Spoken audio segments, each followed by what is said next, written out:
It's my great pleasure to introduce Dr. Padmini Boruah. She is Associate Professor, Department of English Language Teaching at Gauhati University. Padmini has a PhD in Applied Linguistics.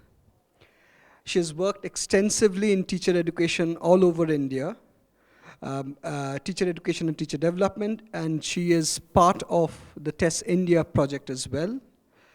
She's worked on a project with Commonwealth of Learning, and her research interests include materials and resources for teachers. Padmini, over to you.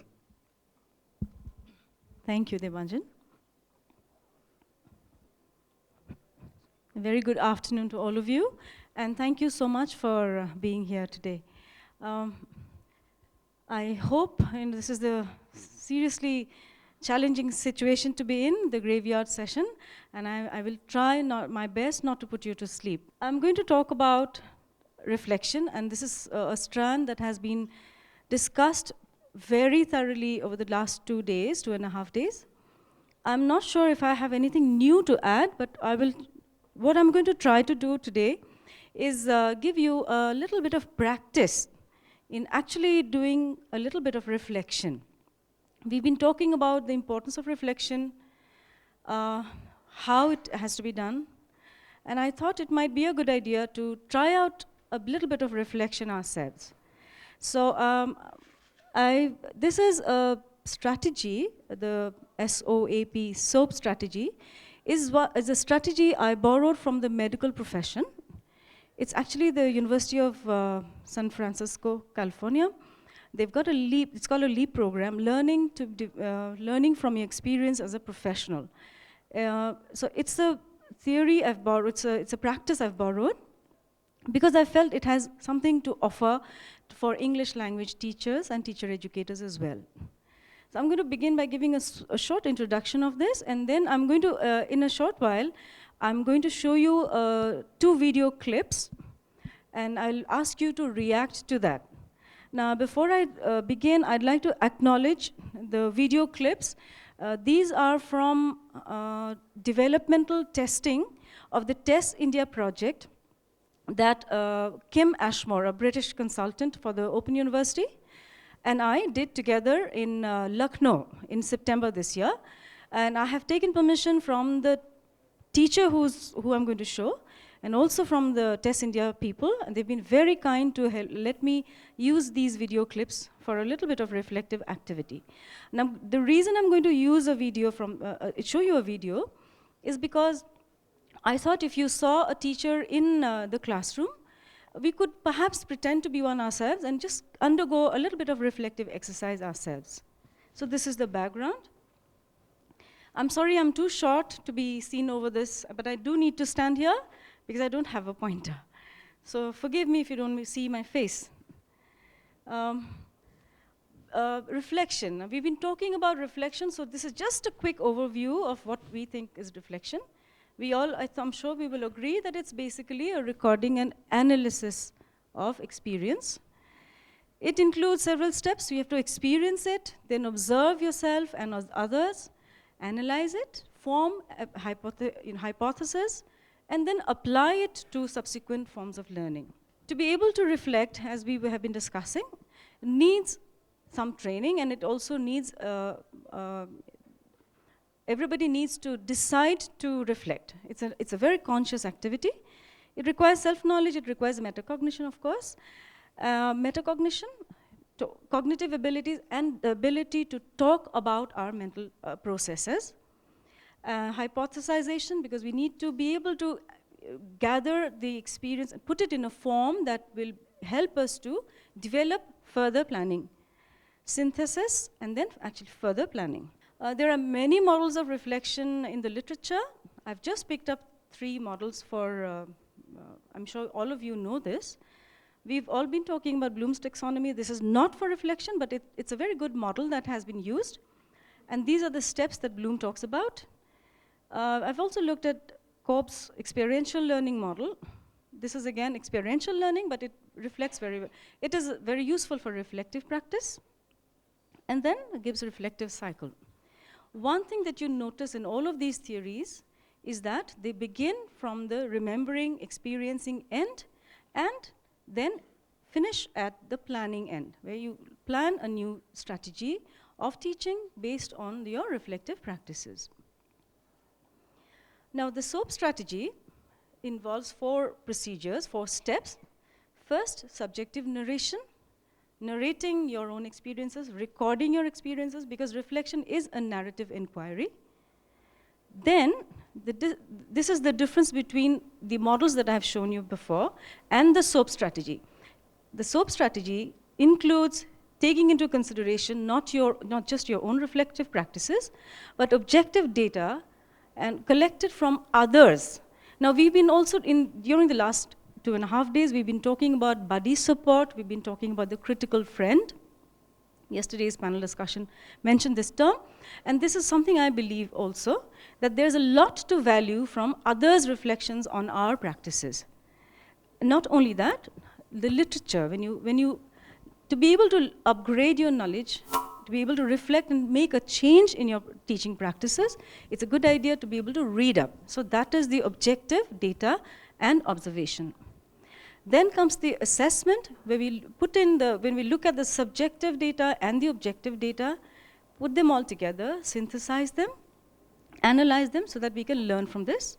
And the last step is the planning step. So SOAP basically stands for subjective, objective, assessment, and planning. This is my source. Now, just to take you through the acronym in a little more detail, as I've just said, subjective is exploring your experiences, everything including your thoughts and feelings. Objective is incorporating inputs from others. Assessment is analyzing and then planning a subsequent action plan that is specific, detailed, achievable, and in some way also measurable. The step 1, by subjective narration, I do not mean only reflecting and saying, oh, I did this and I did that. In this strategy, the subjective narration also includes not just describing what happened, but also describing how it happened and why it happened. So in other theories, you find that this becomes part of the analysis. But in this strategy, this is looking at a pedagogical experience from a distance involves looking at why and how things happened as well.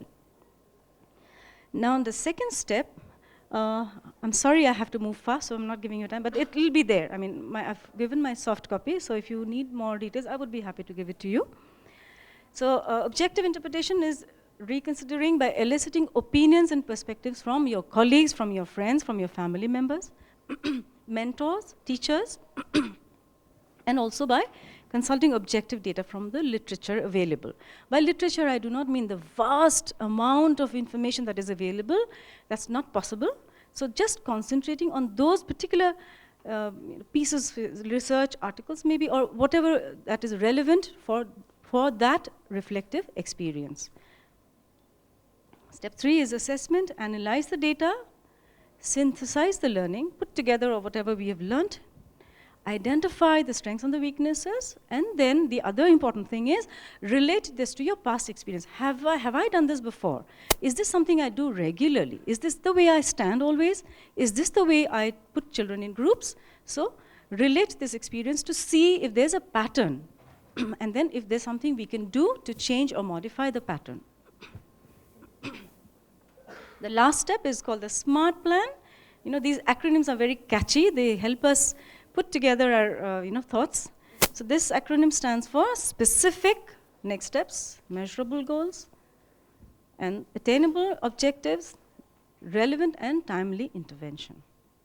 So this is the SOAP strategy in a nutshell. One thing that is important when we do a reflective exercise is how we ask our reflective questions. Like, it is natural for all of us to say, oh, I had a very nice class today. My children were really attentive, or I did very badly. But that is not a reflective statement because it doesn't lead to more thought. So you can have a vague generalization such as, I need to give proper instructions. Now, how do you do that?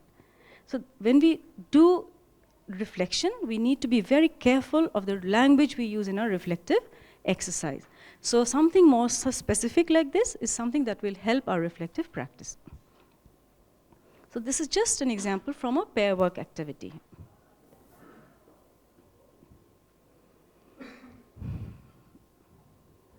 Can I move on? Yeah. Okay. Now, another important thing about reflection, about doing a reflective exercise, is to think about what our beliefs are. You know, what our teacher believes. There are many kinds of beliefs, and our beliefs inform the way we teach. I'll show you a set of beliefs that I have gathered over the years, and you may agree with some of them, and you may not agree. So you have things like, good teaching involves explaining the lesson. So explaining is something we think is a duty, a moral duty of a teacher to do. We believe that students do not understand anything in English, so it is our duty to explain to them by paraphrasing in simpler English or translating in the mother tongue. Pair and group work, very good to try. Very good. It sounds good, but it's really difficult to try out in your own classroom. Reading aloud, it has many benefits. So the teacher, when I read aloud, I'm a teacher, I have to read aloud. My students do not get any other opportunity. The question is, how much does one read aloud? Then you have things like, English classrooms are really noisy. How do you use an activity-based approach? I can't do it in my classroom. Then, primary level, fine, developing skills, but secondary and above, no. I'm sure they should know. They should know by then. And it's not my responsibility alone if a class doesn't go well. Children may be inattentive, they may be noisy, there may be other factors. Grammar teaching. I feel formal grammar teaching is important. These are things that you hear people saying. Do they sound familiar to you? Yes? So again, the teacher's responsibility of translating, because students do not seem to understand. Two more statements. So I need to make my students pass examinations, so I need to dictate answers. After all, that's the only way they get to learn English. And then, my own English is not well, not really good, so I need to use the local language. So these are some kinds of beliefs that teachers have. And these inform reflective practices. Because if you firmly believe that it is your moral duty to stand and explain the lesson, then it will be difficult to think of an alternative. You would not see an alternative as a good solution. So a lot of reflection also depends on our teacher, on our beliefs. Okay, now I'm just going to show you the types of statements, because after this I would like you to work on an activity doing a SOAP analysis. Now, to be able to do that, I'm just going to take you, I have a few copies if you would like to have them. Volunteers, can I ask you?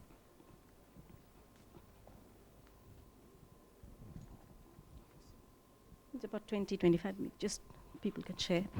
So these are the kinds of statements that we do when we do a SOAP analysis.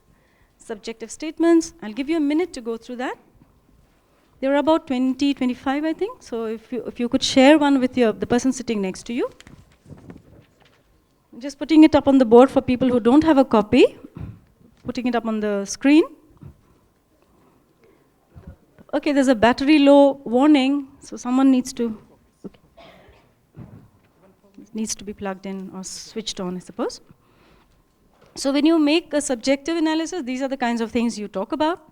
I'm using group work as an example because the video that I will show is on group work. So I divide the class into groups. This is what I did. So talking about what you did is a kind of a subjective statement. Talking about how it happened. When I divided the students into groups, it became difficult for me to make myself heard over that noise. And then why? Why did I divide the students into group first? I must have done it for a reason. So to think about why I did that particular thing that I did, that's part of our subjective analysis. When you come to the objective statements, it's the input that you get from others, So you divided the class before you gave instructions. That's so you, as an outsider, I may give an input. This might be the reason why your class was noisy. And then I take inputs from others, and I also go up and look up research. And these are links are to online, very simple online articles, which talk about group work and the things to remember about doing group work. So it's not that I have to go and read up a very big research article. There's a lot of information available which I can just search over the internet. Then I take these subjective statements, I take the objective statements, I look at what the literature says, and then I analyze the experience. Then I go back to the experience and think, okay, why did it happen? Was it your first time? Were there more students? Did you anticipate it? Did you not set a time limit? Then identify the strengths. So, well, the good thing is you did identify the problems and you managed to quieten the class. Problems? Maybe you did not plan ahead. If you had talked with your peers, they could have given you these strategies beforehand. And then identifying a pattern. Has it happened before? Are your classes usually like this? Is this the way you normally handle your class? So looking at it, trying to find a pattern, and if there's a pattern, trying to do whatever is necessary to question it, follow it more, or change it. And then will come the planning, which is, the things that I plan to do when I take the class another time. So are you with me? Have I put anyone to sleep yet? Okay, thank you. So then, after this, I'm going to give you these sheets. Volunteers, can I ask you to distribute the sheets? Now again, this is going to be, this is rather detailed, but I thought it might help for all of us to look at what we do when we do a subjective analysis. So the first sheet is called stage 1. I'm calling it stage 1. It's the subjective stage.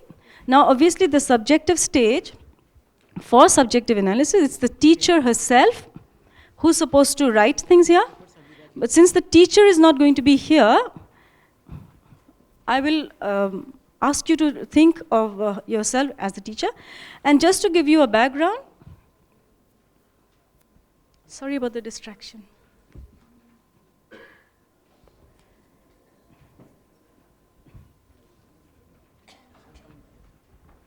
So you'll find 4 sheets there.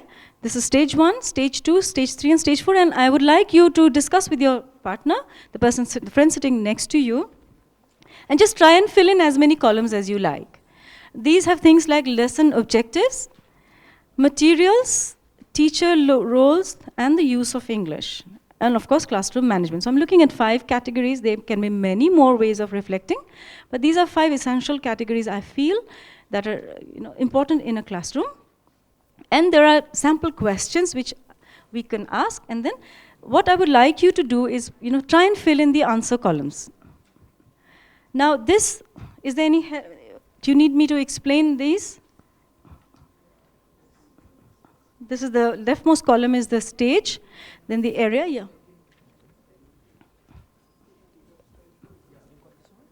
So there's stage 1, 2, 3, and 4. Okay, so this video is about a teacher who has read one of the teacher development units, the TDUs of the Test India project.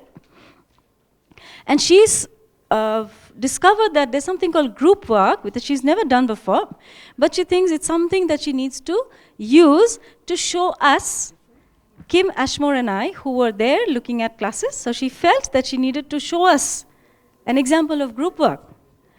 And this was her first time. So I'll show you 2 video clips. The first part will show her reading what she normally does. And in the second video, this is what she thinks is one way of doing group work. Okay, so I would like you to look at it a little critically and try and fill in these. And I will play it to you more than once if you would like that. Okay, are there any questions at this point? Okay.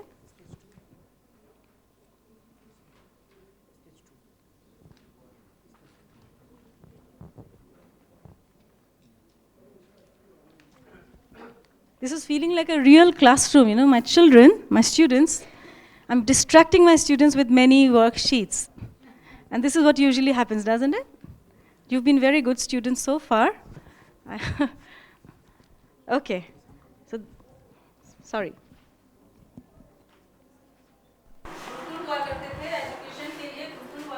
Oh, sorry. This one is the first one. This is the second one. I would like you to show this one. Okay. Can I have the volume a little bit? This is based on a lesson called Dronacharya. This is an English lesson, and the teacher has a very nice, obedient group of students. They are all seated quietly. The school is right next to the main, it's next to the highway, though you will hear a lot of background noise, trucks moving. But the teacher is trying her best to teach her children English in the way she thinks is best for them. Now she's going to read aloud. So just to give you a feel of the classroom.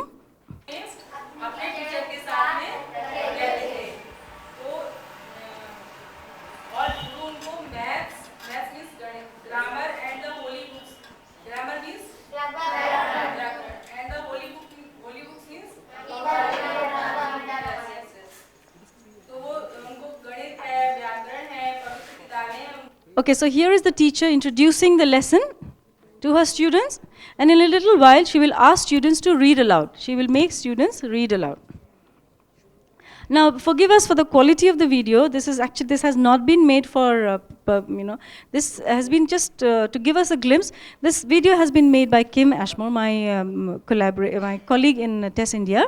And we were doing two things at the same time. She had a small recorder, and she'd hold it up, and we would also be scribbling notes.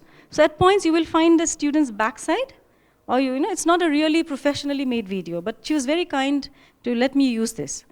So this was she's introducing, and I'll just move it forward if I can. Sorry, I'm not being able to move it here, so I'll just show you the actual video from here. I'm sorry about this. How does one do this? Could you help, please?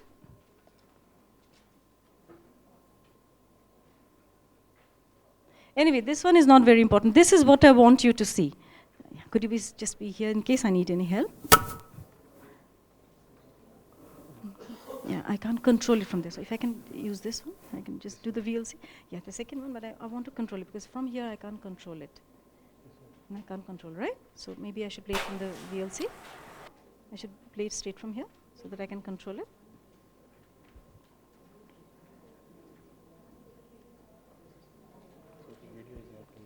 Why is it not showing? No. Huh? No? Video is not showing. Why no? Is this one coming? No, this one. It's the same one? So can you? It's fine, I'll play it from here, no problem. Let's enlarge it. Wait. F5.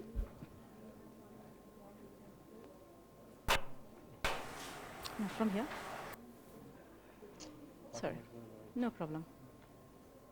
Sorry, the digital, what's the name? The digital? No, the digital, opposite of the digital native? Immigrant. I'm the immigrant, yes. Sorry to put you through this.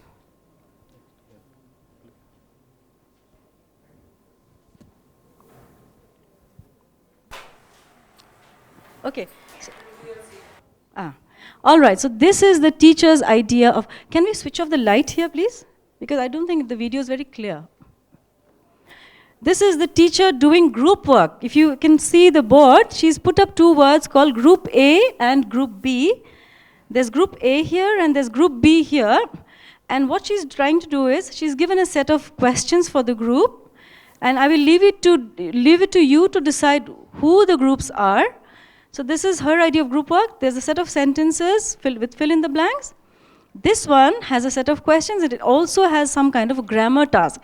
And not only did the teacher do this, she, on the right side of this blackboard, she put up a large chart with the grammar rules, beginning with the alphabet. There are 26 letters of the alphabet. A, B, C, D, E, what is a noun, what is a verb. So she had a grammar chart that she kept referring to. Okay.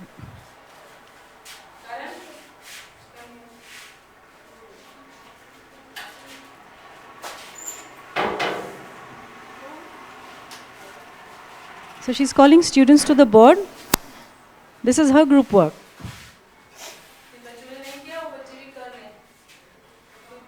Do you hear what she's saying? जिन बच्चों को नहीं आता है वो भी कर लें.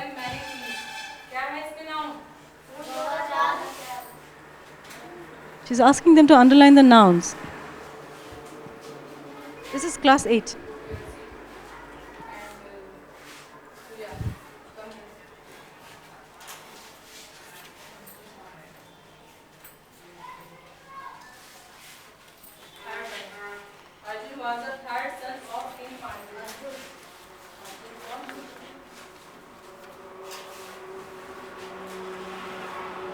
There are the trucks in the background. Truck noise.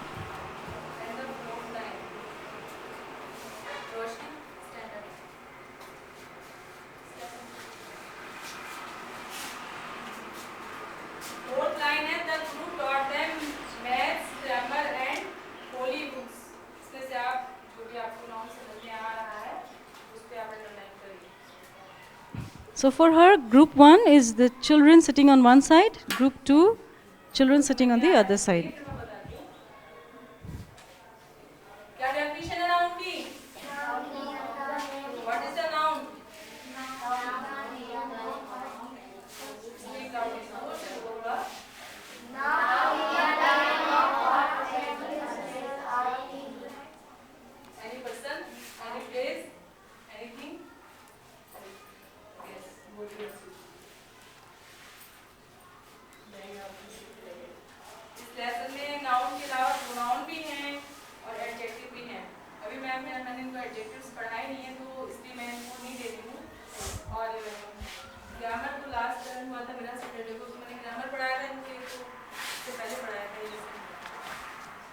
She's talking about using grammar. पढ़ा रहे हैं.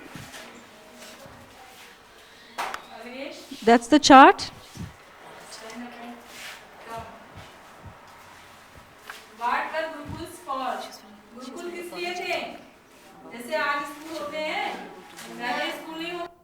Okay, so I don't know how much of it you got. This is basically the teacher saying that she's using group work. She's written 2 words called group A and group B. She has not really divided the children into groups. She's asked them to, she started by reading the lesson herself. Then she asked the students to read one by one, and then she started asking them these questions. They're supposed to come and do it on the board. So this is the classroom practice. So I would now request you to look at your sheets and see what do you think about this? You can start by looking at number 1.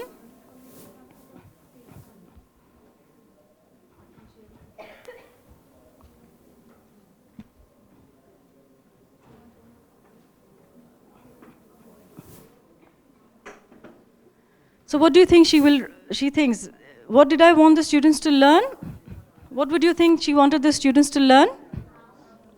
Nouns, okay? Actually, this was a reading comprehension class. She was supposed to, talk about this lesson, Guru Dronacharya, and what happened. Anyways, I'll leave it to you to decide. What materials did I use? Materials? Chalk. The textbook? Okay. What activity? What activity? Group work. See, you're looking at it from the teacher's perspective. She thinks she's doing group work. No, that's what she's thinking she's doing. Yeah, she thinks this is group work. You put up 2 types and then you do it. So this is, I is individual. So she's doing group work. Why did she use group work? I don't know whether she will be able to answer this. Next thing, what was the teacher doing? What instruction did she give and what the students were doing? So what was the teacher doing? Where was the teacher? What was she doing? She's monitoring the class. Was there anything else that she was doing? She was guiding them to do it.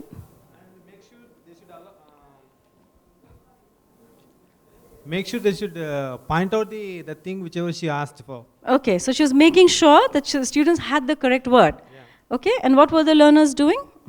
Learners were responding for the answers. Yeah? They were coming to the board one by one. And they were locating the answers. Okay. Did they discuss before this? Did you see them doing this? So, did she set up any time for the activities, for the steps? Was the class quiet or noisy? Noisy? Quiet? Okay. Did all the students participate? No. Where was the teacher when the students were working? She was near the board. Who was in control of the class? Teacher. How much English did she use? Did she use any English? In some extent. Did the students use any English? To some extent. To some extent. Yeah. For what purpose? To interactivity. Answering questions. Okay. All right. Now let's come to the second worksheet then. From your point of view, what would you put there? If you were the teacher, what would be your lesson objective when you taught a lesson, a prose lesson? What would be your objective? Yeah, this is a reading comprehension. She has to teach the lesson. Teach within quotes. She has to teach the lesson. So what do you think she should be doing at the end of it? What would be her objective? To make the learners understand the lesson? To understand. Understand is the word I think it's very popular with us. Comprehend? Okay. So why did she use these materials? Meaning, why did she use the textbook and the blackboard and the chart? It's conventional, easy. Okay. Okay. Now, why did she decide to use? Why did she decide to use it at this point? Why did she think she would use group work? Do you think she? So why do you think she did it? Is it because she thought they would understand better? Share? Maybe she was assessing them? Trying to see how much they had understood the lesson? Okay. Now, teacher, actually these are questions. Why did she start like that? If you would talk to a teacher about her experience, you would ask questions like, why did you start like this? Why did you start at this point and why did you end it there? Why did you give these instructions? And why did the students do or not do whatever you had asked them? Do you think she was happy with the students? Was she happy? Did she look happy? Yeah, in fact, when this was happening, at some points she would come to us at the back of the class and she would apologize on behalf of her students. And normally they are very good. I don't know what's today, why they're doing this today. And I try my best to teach them. मैं बहुत कोशिश करती हूँ. पता नहीं आज क्या हो गया इनको. बच्चे तो बहुत अच्छे हैं. And she'd say that within earshot of the students. All right. So, did the students participate? All of the students? So what happens usually in such a scenario? It's who? The clever and probably the ones she has decided beforehand, because you find her calling Karan a number of times, the child called Karan, and there are a few more children who are called to the board to answer these questions. Okay. How much English? As we've looked at it, we've seen this. There's not much of English happening. Now, do you think there's a scope for using English here? How could she use English? She could give instructions. Do you think children would understand if given instructions in English?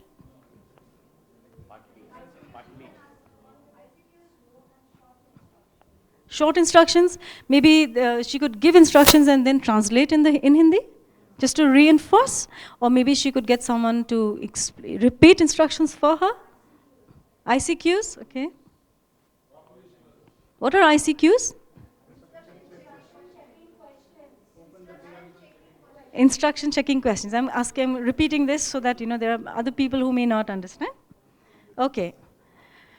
So if you look at stage 3, I'm rushing you through actually. I would have liked you to look at it more. Now, look at the data. Now, what did she do and how does it reflect upon what should happen, what we think should happen in a language class? Why did she do it? Do you think, why do you think she'd use group work to teach? I mean, why did she do it this way?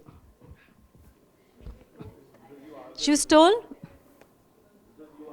Because we asked her to do it. We didn't ask her. She decided on her own. We didn't ask her.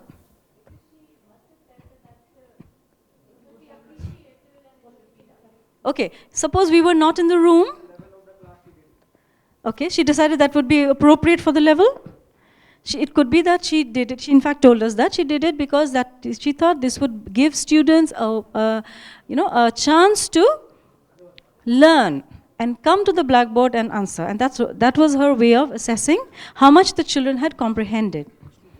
What does the literature say about using group work this way? Would this be how we use group work? So what could we advise her? How could we do this?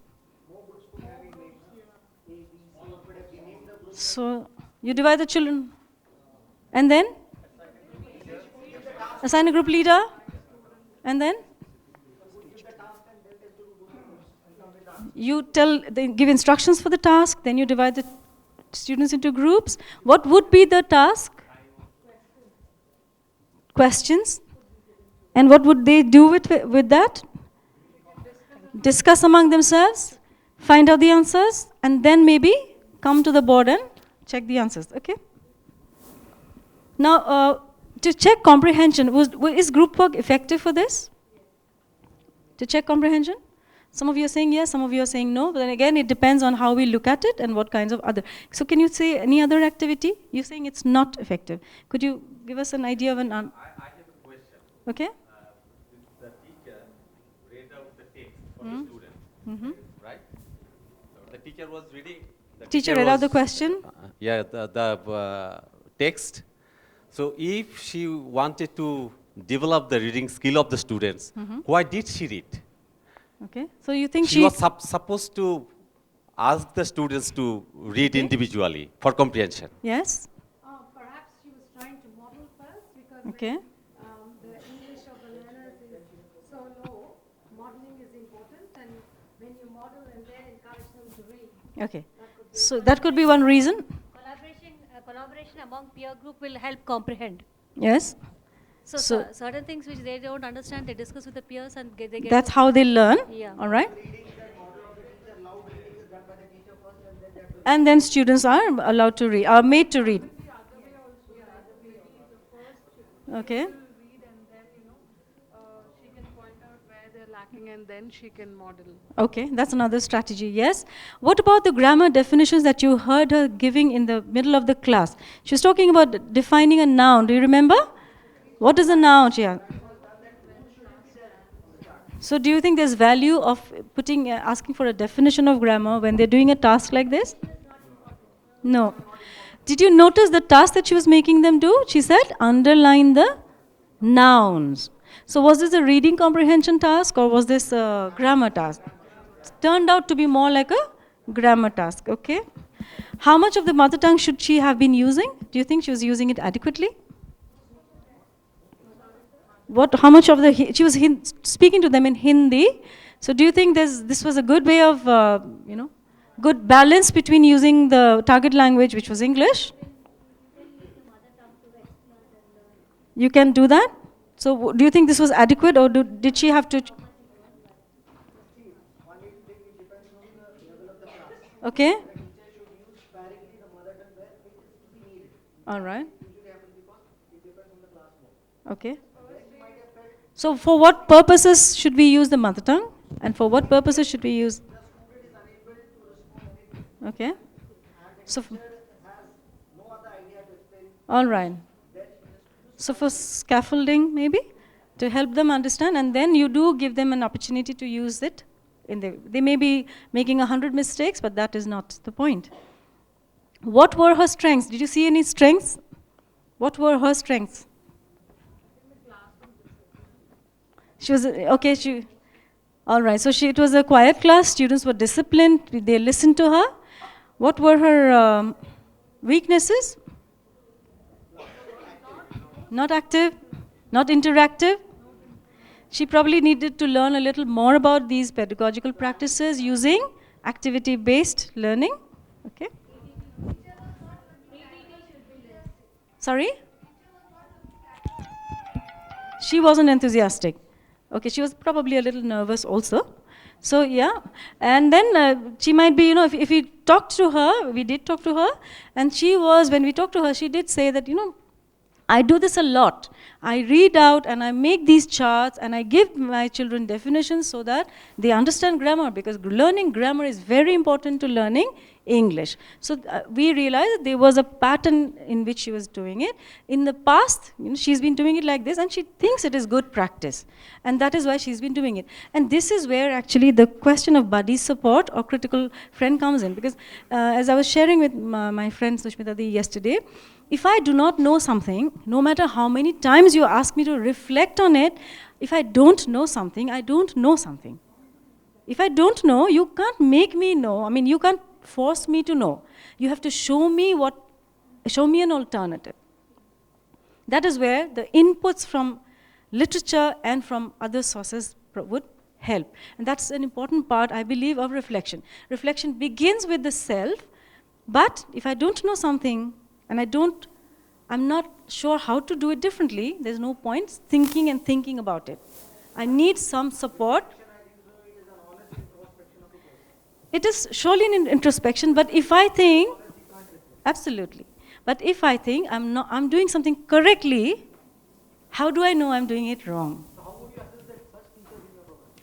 See, it's not a question of assessment. We are talking about assisting, yeah. So this is where talking to a peer, buddy support, reading up comes in. Yes, Sandhya, sorry. No, I just wanted to draw attention to a point which you mentioned very briefly, but a very important point. It is her belief that grammar is very important. Exactly. And even if the peer, which is important, the peer group or another teacher or somebody tells her that this is what she's using most of the time, I think it's also very difficult to do away with something you really strongly believe in. So of course this is a short video, we really don't know, but I think that is a very important aspect. Yes. Come out very well. Thank you for... We need to look at the teacher belief system. Yes, and that's one thing I wanted to emphasize. That's why I talked about teacher beliefs, is because, when to begin introspection, we have to look at teacher beliefs, because introspecting, reflecting starts from what we believe in. And if we do not take into account, if I'm the buddy, I'm the critical friend, and if I don't take into account what my friend, my colleague, who's trying to reflect on her experience, believes in, I would not be able to make much of a headway into changing her pedagogical practice. So there are learning points. Yes, madam? If she believed that grammar was important and that is what everybody does, then what kind of feedback did you give her? I mean, finally, what kind of support came from you as in the form of feedback? Okay, there was not much time to give her any feedback on teaching grammar, but we did point out that, this was a very good opportunity this was very good that she thought grammar was important, nouns were important, but we thought she could have made them look at the words first, identify them, and then, in an inductive manner, perhaps, towards the end of the class, she could have said, okay, these are, all these names, these are all naming words, and we have a word for that in English grammar, we call them, yeah. So starting with the actual language, then coming to the definition, she could have done that. But what happened was, she said, okay, you know the definition, so now you underline the noun. So there was not much reading comprehension happening there. Okay, I think I have to rush now. So this is basically all, and this last stage would be planning, and this is, I feel, very important, because if I want to change my practice, if I want to improve my practice, I have to have a plan ready.